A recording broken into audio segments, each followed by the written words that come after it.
apo, dating amin ni Inwad, every month daw may report. So dito Inwad din apo, ada talaga report na kanya, ada digiti barangays. Ada digiti barangays nga ilepas daw within the next 3 months.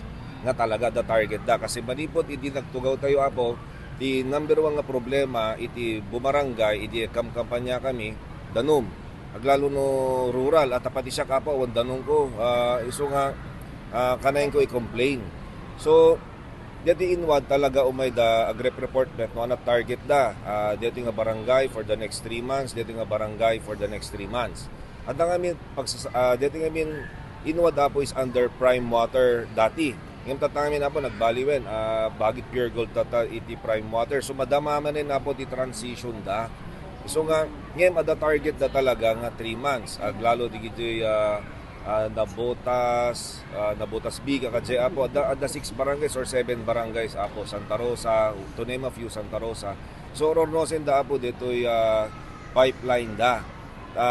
Deta ti report ti Inwad apo. So hangko min ibagbaga, hangko masabol ibaga ta normal na trabaho te di kita apo no anat achievements te hangko kanay nga ibagbaga ipangpangas kasi deta trabaho te apo So iso di jay.